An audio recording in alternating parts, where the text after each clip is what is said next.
မင်္ဂလာပါအကိုရဲ့နာမည်နဲ့ background လေးချက်လောက်မိတ်ဆက်ပေးပါအောင် ကျွန်တော်ကတော့ Terry ပါကျွန်တော်လက်ရှိကတော့ Higher Diploma ကိုပြီးထားပါတယ် ဟုတ်ကဲ့ပါအကိုဒီနေ့လေ Student Advancer Program ကိုတက်ရောက်ရတဲ့အတွက်ဘယ်လိုအတွေ့အကြုံတွေရမယ်လို့မျှော်လင့်ထားလဲမသိဘူးရှင်ကျွန်တော်ဒီ program တက်ရတဲ့အတွက်ကြောင့်မလို့ဒီ band တစ်ခုရဲ့ inner operation တွေပြီးတော့သူတို့မှာရှိတဲ့ workflow တွေကိုဘယ်လို systematically manage လုပ်ထားလဲဆိုတာကိုလေ့လာဖို့အတွက်မျှော်လင့်ထားပါတယ်ခင်ဗျအခုဒီလိုရတဲ့အရေးဒီရတဲ့အရေးသွေးနေပေါ့နော်ကိုအတွက်ဘယ်နားမှာချက်ပြီးတော့အသုံးပြုမယ်လို့မျှော်လင့်ထားလဲမသိဘူးကျွန်တော်ဒီရတဲ့အတွေ့အကြုံတွေကိုယူထားပြီးတော့ဒီနောက်အလုပ်လျှောက်တဲ့ခါမှာဖြစ်ဖြစ် intern ဆင်းတဲ့ခါမှာဖြစ်ဖြစ်သုံးချဖို့အတွက်မျှော်လင့်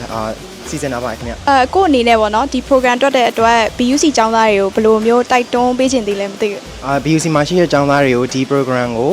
soft skills တွေ communication skills တွေနဲ့အဲ့လိုတခြား skills တွေတိုးတက်ဖို့အတွက်ကို join သင့်တယ်လို့တိုက်တွန်းချင်ပါတယ်ခင်ဗျဒီ student brand ambassador program နေပေါ့နော်ဘယ်လိုတွေးကြုံနေရမယ်လို့ရည်မှန်းထားလဲမသိဘူးဒီမှာအခုဝင်ပြီးတော့ join ရတော့ပေါ့နော်ဟို effective communication skill တွေလည်းတိုးတက်လာတယ်ပြီးလို့ရှိရင်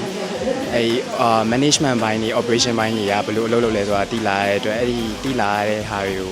အလုပ်မှာပြန်လဲပြီးတော့အလုပ်လုပ်ငန်းခွင်ဝင်တဲ့အခါမှာပြန်လဲပြီးအသုံးချဖို့ရည်ရွယ်ထားဟုတ်ကဲ့မင်္ဂလာပါမင်္ဂလာပါရှင်မရဲ့နာမည်နဲ့ background လေးချက်မိတ်ဆက်ပေးပါအောင်ရှင်ညီမကတော့နာမည်လေးရရမိုးကြီးဖြစ်ပါတယ်ရှင်ညီမအခုလောလောဆယ် BUC မှာbusiness management ကိုhigher diploma ပြီးစီးထားပြီးတော့ bachelor ဆက်တက်ဖို့အတွက်ပြင်ဆင်နေပါတယ်ရှင်အမအနေနဲ့ပေါ့နော်ဒီ student brand ambassador program ကိုဘာလို့ join ဖို့စိတ်ကူးလိုက်တာလည်းမသိဘူးရှင်join မှုစိတ်ကူးလိုက်မိတာအကြောင်းဘက်ကပေါ့နော်လာပြီးတော့ email ပို့တာတစောင်းပြီးတော့ဒီမြန်မာနိုင်ငံရဲ့ဒီအကြီးဆုံး bank တွေတဲ့တစ်ခုရဲ့ operation တွေနဲ့သူ့ရဲ့ဒီ on site ပါလောက်ရမယ့်အခွင့်အရေးတွေပါရှိတဲ့အတွက်ကြောင့်စိတ်ဝင်စားလို့ join မိတာပါရှင်ဟုတ်ကဲ့အမအနေနဲ့တော့ပေါ့နော်ဒီ program နေပြီးတော့ဘယ်လို knowledge ရမယ်လို့မျှော်လင့်ထားလည်းမသိဘူးမြန်မာနိုင်ငံမှာရှိတဲ့ဒီ mobile banking တွေထဲမှာဆိုလို့ရှိရင် mobile banking ရောဒီ mobile payment ရော e-wallet ကောမှာ KPay ကလောလောဆယ်ဂျိုင်းရဲ့အကြီးဆုံးဖြစ်နေတာဖြစ်တဲ့အတွက်ဒီလိုအကြီးဆုံးဖြစ်နေတဲ့သူတို့ရဲ့ process တွေသူတို့ operation တွေတသေးချာသိရှိလိုက်ရတဲ့အတွက်ပေါ့နော်ဒီလို brand ကြီးတစ်ခုကမြန်မာနိုင်ငံမှာနာမည်တစ်လုံးနဲ့ရပ်တည်နိုင်မှုဘယ်လိုလုပ်ဆောင်နေလဲဆိုတာသိလိုက်ရမယ်လို့မျှော်လင့်ပါတယ်ရှင်ဒီ knowledge တွေအနေနဲ့ရောပေါ့ကောဘယ်နေရာမှာဆက်ပြီးအသုံးပြုမယ်လို့ထင်လဲမသိဘူးဒီနေရာမှာဆက်ပြီးတော့တခြားဒီ finance ပေါ့ဒီ finance နဲ့ပတ်သက်တဲ့နေရာတွေမှာဖြစ်ဖြစ်ဒါမှမဟုတ်ဒီမှာဆက်ပြီးတော့ internship ဖြောက်တာဖြစ်ဖြစ်ပေါ့နော်အဲ့လိုမျိုးတွေမှာဒီ knowledge တွေနဲ့ဆက်ပြီးသွားနိုင်မယ်လို့မျှော်လင့်ပါတယ်ရှင်တခြားဒီ BUC အကြောင်းသားရဲ့အနေနဲ့ရောပေါ့နော်ဘယ်လိုမျိုးတိုက်တွန်းပေးခြင်းလဲမသိဘူးဒီ program အကြောင်း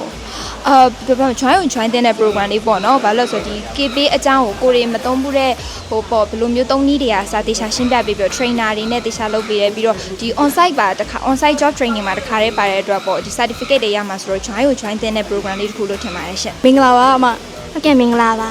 အမရဲ့နာမည်လေးနဲ့ background လေးတစ်ချက်မိတ်ဆက်ပေးပါအောင်ရှင်အမနာမည်ကတော့မိုမိုမြတ်တော်ပေါ့နော်ဒီ BUC မှာဆိုလို့ရှိရင် HD business နဲ့ပြီးထားပါတယ်အမအခုလောလောဆယ်မှာဒီ program ကိုဘာလို့ကြောင်းဖြစ်တာအလျှောက်ဖြစ်တာလည်းမသိဘူးရှင်အမပေါ့နော်အလုပ်တွေ့ကြုံမရှိသေးတာဖြစ်တဲ့အတွက်ဒီလုပ်ငန်းကိုဝင်တဲ့အခါမှာကိုဘာတွေ expect လုပ်ထားမလဲပြီးရင်ကိုအတွက် challenge ရဘာတွေဖြစ်နိုင်လဲမလဲဆိုတာကိုသိချင်လို့ try ဖြစ်တာဒီ program နေလဲဘယ်လို knowledge ရမယ်လို့မျှော်မှန်းထားလဲမသိဘူးရှင်ဒီမှာဆိုလို့ရှိရင်ပေါ့နော်ကမ္ဘောဇာဆိုတာဒီမြန်မာနိုင်ငံရဲ့ top banking service တစ်ခုဖြစ်တယ်အဲအားကြောင့်မလို့ဒီ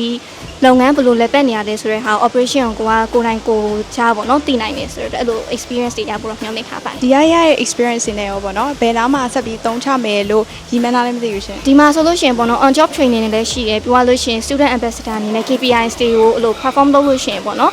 internship ကနေတစ်ဆင့် permanent worker အနေနဲ့လည်းအဲ့လိုအခွင့်အလမ်းတွေရှိရဖြစ်တဲ့အတွက်ကိုယ့်အတွက်ပေါ့နော်အနာဂတ်အလုပ်တွေလျှောက်တဲ့အခါမှာဒီဟာတွေသုံးရဖို့အစီအစဉ်ရှိပါတယ်။နောက်ဆုံးအနေနဲ့ပေါ့နော်အမအနေနဲ့ဒီ BUC အကြောင်းသားတွေပေါ့နော်ဒီ program နဲ့ပတ်သက်ပြီးဘယ်လိုတိုက်တွန်းရှင်သေးလဲမသိဘူး။ခုနကပြောသွားသလိုပဲပေါ့နော်ဒီလိုမျိုး experience တွေရနိုင်တယ်ပြီးသွားလို့ရှိရင်ကိုကတခြားအကြောင်းကျောင်းသားတွေနဲ့လည်း networking တစ်ခုရနိုင်တယ်ပြီးသွားလို့ရှိရင်ကိုယ့်ရဲ့သက်ဆိုင်ရာနယ်ပယ်အသီးသီး professionals တွေကနေပြီးတော့ကိုယ်တိုင်ကိုကြတင်ပေးရဖြစ်တဲ့အတွက်ကိုယ့်အတွက်ပေါ့နော်အရန်အကျိုးရှိရပေါ့ဆိုတော့ဒါမျိုးကိုစိတ်ဝင်စားလို့ရှိရင်တော့လာရောက်ဖို့တိုက်တွန်းချင်ပါတယ်